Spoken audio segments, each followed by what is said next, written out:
ಬ್ರಿಜ್ಭೂಷಣ್ ಸಿಂಗ್ ನಂತಹ ಪ್ರಭಾವಿ ರಾಜಕಾರಣಿಗಳ ಮುಂದೆ ಮಹಿಳೆಯರ ಹೋರಾಟ ಸುರಕ್ಷಿತನ? ದೇಶಕ್ಕೆ ಪದಕ ತಂದ ಹೆಣ್ಮಕ್ಳಿಗೆ ಸಿಕ್ಕಿದ್ದೇನು?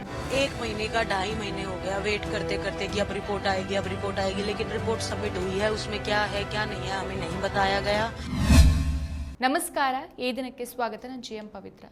ವಿಶ್ವದ ಅತಿದೊಡ್ಡ ಕ್ರೀಡಾಂಗಣಗಳಲ್ಲಿ ಭಾರತದ ತ್ರಿವರ್ಣ ಧ್ವಜವನ್ನು ಎತ್ತಿಡಿದು ದೇಶಕ್ಕೆ ಹೆಮ್ಮೆ ತಂದುಕೊಟ್ಟಂತ ಹೆಣ್ಮಕ್ಳು ದೆಹಲಿಯ ಜಂತರ್ ಮಂತರ್ನ ಬೀದಿಯಲ್ಲಿ ಕುಳಿತು ಕಣ್ಣೀರಿಡ್ತಾ ಇದ್ದಾಗ ಇಡೀ ದೇಶ ಸ್ತಬ್ಧವಾಗಿತ್ತು. ತಮಗಾದಂಥ ಲೈಂಗಿಕ ಕಿರುಕುಳ ಮತ್ತು ಮಾನಸಿಕ ಆಘಾತಕ್ಕೆ ನ್ಯಾಯ ಬೇಕು ಅಂತ ಅವರು ನಡೆಸಿದಂಥ ಹೋರಾಟ ರಾಜಕೀಯ ವ್ಯವಸ್ಥೆಯ ನಿಜವಾದ ಮುಖವಾಡವನ್ನು ಅನಾವರಣಗೊಳಿಸಿತು.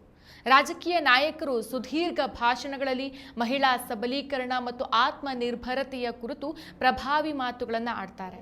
ಆದರೆ ಅದೇ ದೇಶದ ಹೆಣ್ಣುಮಕ್ಕಳು ಸಮಾಜದ ಪ್ರಭಾವಿಗಳ ವಿರುದ್ಧ ನ್ಯಾಯ ಕೇಳೋಕೆ ರಸ್ತೆಗಿಳಿದಾಗ ವ್ಯವಸ್ಥೆ ತೋರುವಂಥ ಧೋರಣೆ ಕಠೋರವಾಗಿರುತ್ತೆ. ಭಾರತೀಯ ಕುಸ್ತಿ ಫೆಡರೇಷನ್ WFIನ ಮಾಜಿ ಅಧ್ಯಕ್ಷ ಹಾಗೂ ಅಂದಿನ ಆಡಳಿತಾರೂಢ ಬಿಜೆಪಿ ಸಂಸದ ಬ್ರಿಜ್ಭೂಷಣ್ ಶರಣ್ ಸಿಂಗ್ ಮತ್ತು WFI ಮಾಜಿ ಸಹಾಯಕ ಕಾರ್ಯದರ್ಶಿ ವಿನೋದ್ ತೋಮರ್ ವಿರುದ್ಧ 6 ಮಂದಿ ಪ್ರಮುಖ ಮಹಿಳಾ ಕುಸ್ತಿಪಟುಗಳು ಗಂಭೀರ ಲೈಂಗಿಕ ಕಿರುಕುಳದ ಆರೋಪ ಮಾಡಿದ್ರು. ದೆಹಲಿ ಪೊಲೀಸರು ಸಲ್ಲಿಸಿದಂಥ 1,000 ಪುಟಗಳ ಬೃಹತ್ ಚಾರ್ಜ್ ಶೀಟ್ ಅಲ್ಲಿ ದೂರುದಾರರ ಹೇಳಿಕೆಗಳು ದೇಶದ ಪ್ರತಿಯೊಬ್ಬ ನಾಗರಿಕನ ಮನಸ್ಸನ್ನ ಕಲಕುವಂತಿತ್ತು. ಆರೋಪಿಯನ್ನ ಏಕಾಂಗಿಯಾಗಿ ಭೇಟಿಯಾಗೋದನ್ನ ತಪ್ಪಿಸೋಕೆ ಮಹಿಳಾ ಕ್ರೀಡಾಪಟುಗಳು ತಮ್ಮ ಕೊಠಡಿಗಳಿಂದ ಹೊರಡುವಾಗಲ ಯಾವಾಗಲೂ ಸಹ ಗುಂಪಾಗಿ ಹೋಗ್ತಾ ಇದ್ರು ಅಂತ ಚಾರ್ಜ್ ಶೀಟ್ ನಲ್ಲಿ ಉಲ್ಲೇಖಿಸಲಾಗಿತ್ತು. ನಿರಂತರ ಲೈಂಗಿಕ ಹಾಗೂ ಮಾನಸಿಕ ಕಿರುಕುಳದಿಂದಾಗಿ ತೀವ್ರ ಆಘಾತಕ್ಕೊಳಗಾಗಿ ಅಂತಾರಾಷ್ಟ್ರೀಯ ಸ್ಪರ್ಧೆಗಳಲ್ಲಿ ತಮ್ಮ ಪೂರ್ಣ ಸಾಮರ್ಥ್ಯವನ್ನು ಪ್ರದರ್ಶಿಸೋಕೆ ಸಾಧ್ಯ ಆಗಲಿಲ್ಲ ಅಂತ ಕ್ರೀಡಾಪಟುಗಳು ತಮ್ಮ ಅಳಲನ್ನ ತೋಡ್ಕೊಂಡಿದ್ರು.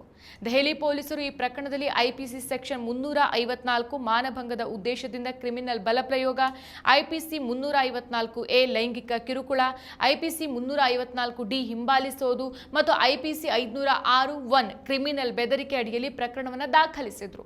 ಇನ್ನು ಆರಂಭದಲ್ಲಿ ಅಪ್ರಾಪ್ತ ವಯಸ್ಕ ಕುಸ್ತಿಪಟು ಒಬ್ಬರು ಪೋಕ್ಸೋ ಕಾಯ್ದೆಯಡಿ ದೂರನ್ನು ಕೊಟ್ಟಿದ್ರು ಸಹ. ನಂತರ ಆ ದೂರನ್ನು ಅವರು ವಾಪಸ್ ಪಡ್ಕೊಳ್ತಾರೆ. ನಂತರ ಮೇ 2025ರಲ್ಲಿ ಆ ಭಾಗದ ತನಿಖೆಯನ್ನು ಮುಕ್ತಾಯಗೊಳಿಸಲಾಯಿತು. ಈ ಹೋರಾಟಕ್ಕೆ ಒಲಿಂಪಿಕ್ ಚಿನ್ನದ ಪದಕ ವಿಜೇತ ನೀರಜ್ ಚೋಪ್ರಾ, ಅಭಿನವ್ ಬಿಂದ್ರಾ ಮತ್ತು ಟೆನ್ನಿಸ್ ತಾರೆ ಸಾನಿಯಾ ಮಿರ್ಜಾ ಅವರಂತಹ ದಿಗ್ಗಜ ಕ್ರೀಡಾಪಟುಗಳು ಬೆಂಬಲವಾಗಿ ನಿಲ್ತಾರೆ. ಮೇ 28, 2023ಕ್ಕೆ ದೇಶದಲ್ಲಿ ನೂತನ ಸಂಸತ್ ಭವನದ ಉದ್ಘಾಟನೆ ನಡೀತಾ ಇದ್ದಂಥ ಅದೇ ದಿನ ನ್ಯಾಯಕ್ಕಾಗಿ ಮೆರವಣಿಗೆ ಹೊರಟಿದ್ದಂಥ ಕುಸ್ತಿಪಟುಗಳನ್ನ ದೆಹಲಿ ಪೊಲೀಸರು ರಸ್ತೆಯಲ್ಲಿ ಎಳೆದೊಯ್ದು ಬಂಧಿಸಿದ್ರು. ಈಗ ಜಂತರ್ ಮಂತರ್ನಲ್ಲಿ ಯುವಜನತೆಯ ಹೋರಾಟವನ್ನ ಪೊಲೀಸರು ಹಾಗೂ ಕೇಂದ್ರ ಸರ್ಕಾರ ಹೇಗೆ ಹತ್ತಿಕ್ತೋ ಅದೇ ರೀತಿ 2023ರಲ್ಲೂ ಸಹ ಕುಸ್ತಿಪಟುಗಳ ಕ್ರೀಡಾಪಟುಗಳ ಹೋರಾಟವನ್ನ ಅದೇ ರೀತಿ ದಮನಕಾರಿ ಮಾದರಿಯಲ್ಲೇ ಈ ಒಂದು ಕೇಂದ್ರ ಸರ್ಕಾರ ಹಾಗೂ ದೆಹಲಿ ಪೊಲೀಸರು ಹತ್ತಿಕ್ಕಿದ್ರು. ಈ ದೃಶ್ಯವನ್ನ ಅಂತಾರಾಷ್ಟ್ರೀಯ ಒಲಿಂಪಿಕ್ ಸಮಿತಿ ಮತ್ತು ಯುನೈಟೆಡ್ ವರ್ಲ್ಡ್ ರೆಸ್ಲಿಂಗ್ ತೀವ್ರವಾಗಿ ಖಂಡಿಸಿತ್ತು. ವ್ಯವಸ್ಥೆಯ ನಡವಳಿಕೆಯಿಂದ ತೀವ್ರ ಬೇಸತ್ತಂಥ ವಿಜಯಿ ಕ್ರೀಡಾಪಟುಗಳು ತಾವು ಗೆದ್ದಿದ್ದಂಥ ಒಲಿಂಪಿಕ್ ಮತ್ತು ವಿಶ್ವ ಚಾಂಪಿಯನ್ಶಿಪ್ ಪದಕಗಳನ್ನು ಹರಿದ್ವಾರದ ಪವಿತ್ರ ಗಂಗಾ ನದಿಯಲ್ಲಿ ಎಸೆಯೋಕೆ ಮುಂದಾಗ್ತಾರೆ. ಆದರೆ ರೈತ ನಾಯಕ ನರೇಶ್ ಟಿಕಾಯತ್ ಅವರ ಸಮಯೋಚಿತ ಮಧ್ಯಪ್ರವೇಶದಿಂದ ಆ ನಿರ್ಧಾರವನ್ನು ಕೈಬಿಡಲಾಯಿತು. ಸುದೀರ್ಘ ವಿಚಾರಣೆ ನಂತರ ದೆಹಲಿಯ ರೂಸ್ ಅವೆನ್ಯೂ ನ್ಯಾಯಾಲಯದ ಹೆಚ್ಚುವರಿ ಮುಖ್ಯ ಜುಡಿಷಿಯಲ್ ಮ್ಯಾಜಿಸ್ಟ್ರೇಟ್ ಅಶ್ವಿನಿ ಪನ್ವಾರ್ ಅವರು ದೂರುಗಳಲ್ಲಿ ವಿಳಂಬವಾಗಿದೆ ಹಾಗೂ ಸಾಕ್ಷ್ಯಗಳಲ್ಲಿ ಪರಸ್ಪರ ವಿರೋಧಾಭಾಸಗಳಿದೆ ಅನ್ನೋ ಕಾರಣವನ್ನು ಕೊಟ್ಟು ಬ್ರಿಜ್ಭೂಷಣ್ ಶರಣ್ ಸಿಂಗ್ ಮತ್ತು ವಿನೋದ್ ತೋಮರ್ ಅವರನ್ನ ಸನ್ಮಾನಪೂರ್ವಕವಾಗಿ ಖುಲಾಸೆಗೊಳಿಸ್ತಾರೆ. ತೀರ್ಪಿನ ನಂತರ ಪ್ರತಿಕ್ರಿಯಿಸಿದಂಥ ಬ್ರಿಜ್ಭೂಷಣ್ ಸಿಂಗ್, ಇದು ರಾಜಕೀಯ ದುರುದ್ದೇಶದಿಂದ ಹಣದಿದಂಥ ಸುಳ್ಳು ಸಂಚು, ನ್ಯಾಯಾಂಗ ನನಗೆ ಕ್ಲೀನ್ ಚಿಟ್ ಕೊಟ್ಟಿದೆ ಅಂತ ಹೇಳ್ತಾರೆ. ಆದರೆ ಸಂತ್ರಸ್ತ ಕ್ರೀಡಾಪಟುಗಳಾದ ವಿನೇಶ್ ಫೋಗಟ್ ಮತ್ತು ಭಜರಂಗ್ ಪುನಿಯಾ, ಇಡೀ ಸರ್ಕಾರಿ ಯಂತ್ರ ಮತ್ತು ವ್ಯವಸ್ಥೆ ಒಬ್ಬ ಶಕ್ತಿಶಾಲಿ ರಾಜಕಾರಣಿಯನ್ನು ರಕ್ಷಿಸೋಕೆ ಕೆಲಸ ಮಾಡಿದೆ. ಒಬ್ಬ ಪ್ರಭಾವಿ ವ್ಯಕ್ತಿಯ ವಿರುದ್ಧ ರಸ್ತೆಗಿಳಿಯೋಕೆ ನಾವು ಅಪಾರ ಧೈರ್ಯವನ್ನು ಮಾಡಬೇಕಾಯಿತು. ಆದರೆ ನಮಗೆ ಸುಪ್ರೀಂ ಕೋರ್ಟ್ ಮೇಲೆ ನಂಬಿಕೆ ಇದೆ, ನಮ್ಮ ಹೋರಾಟ ಇಲ್ಲಿಗೆ ಮುಗಿಯೋದಿಲ್ಲ ಅಂತ ಆಕ್ರೋಶವನ್ನು ಹೊರಹಾಕ್ತಾರೆ. ಬ್ರಿಜ್ಭೂಷಣ್ ಶರಣ್ ಸಿಂಗ್ ಅವರಿಗೆ ಕಾನೂನು ಸಮರಗಳೇನು ಹೊಸದಲ್ಲ.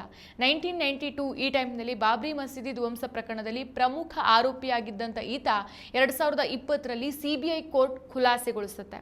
ಅಷ್ಟೇ ಅಲ್ಲ, ಮುಂಬೈನ JJ ಆಸ್ಪತ್ರೆ ಶೂಟೌಟ್ ಪ್ರಕರಣದಲ್ಲಿ ಭಾಗಿಯಾಗಿದ್ದ ಗ್ಯಾಂಗ್ಸ್ಟರ್ ದಾವೂದ್ ಇಬ್ರಾಹಿಂನ ಸಹಚರರಿಗೆ ಆಶ್ರಯ ನೀಡಿದ ಆರೋಪದ ಮೇಲೆ ಕಠಿಣ TADA ಕಾಯ್ದೆಯಡಿ ಜೈಲು ಶಿಕ್ಷೆಯನ್ನು ಅನುಭವಿಸಿ ನಂತರ ಅದರಲ್ಲೂ ಖುಲಾಸೆಯಾಗಿದ್ದ. ಪ್ರಭಾವಿ ರಾಜಕಾರಣಿಗಳಿಗೆ ವ್ಯವಸ್ಥೆ ಹೇಗೆ ರಕ್ಷಣೆ ನೀಡುತ್ತೆ ಅನ್ನೋದಕ್ಕೆ ಈತನ ಜೀವನವೇ ಉದಾಹರಣೆ. ಅಧಿಕಾರದಲ್ಲಿರುವಂತಹ ಪ್ರಭಾವಿಗಳು ಸಂತ್ರಸ್ತರ ಧ್ವನಿಯನ್ನು ಅಡಗಿಸೋದು ಭಾರತದಲ್ಲಿ ಹೊಸದೇನಲ್ಲ.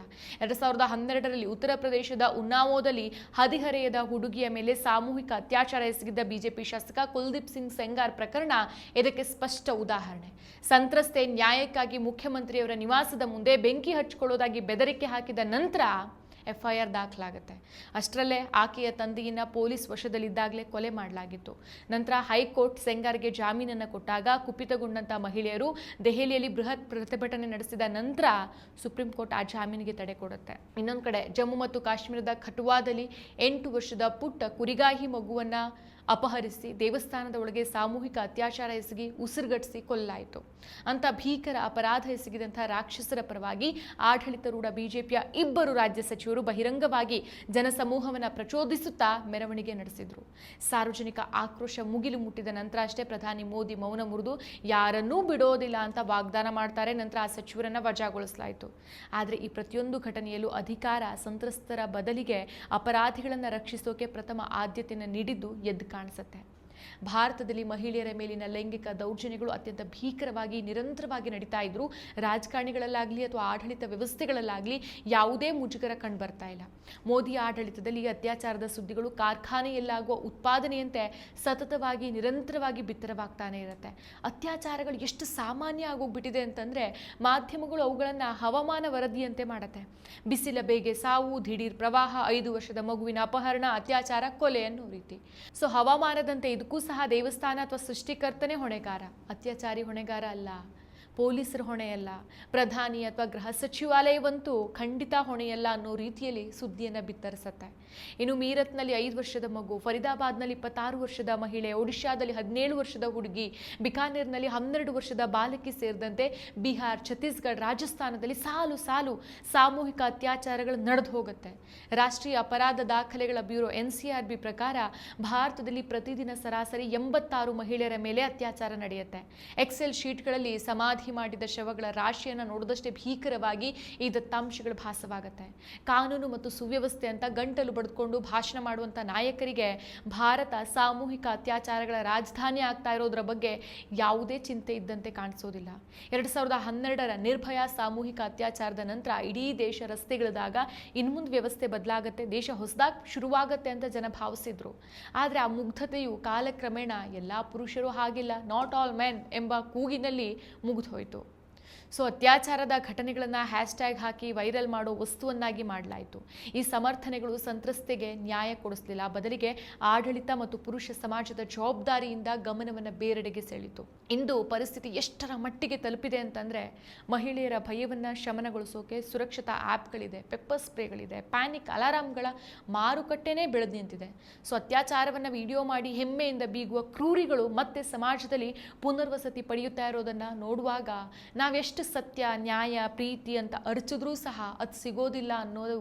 ಸೊ ಅಮೆರಿಕಾದಲ್ಲಿ ಟ್ರಂಪ್ ಆಡಳಿತ ಇರಲಿ ಅಥವಾ ಭಾರತದಲ್ಲಿ ಮೋದಿ ಆಡಳಿತ ಇರಲಿ, ಸಂತ್ರಸ್ತರು ಒಂಟಿಯಾಗಿ ಹೋರಾಡ್ತಾ ಇರುವಾಗ ಪ್ರಭಾವಿ ಪುರುಷರು ಒಂದಾಗಿ ತಮ್ಮನ್ನು ತಾವು ರಕ್ಷಿಸಿಕೊಳ್ಳುವಂಥ ಅದೇ ನಾಟಕ ಪುನರಾವರ್ತನೆ ಆಗುತ್ತೆ.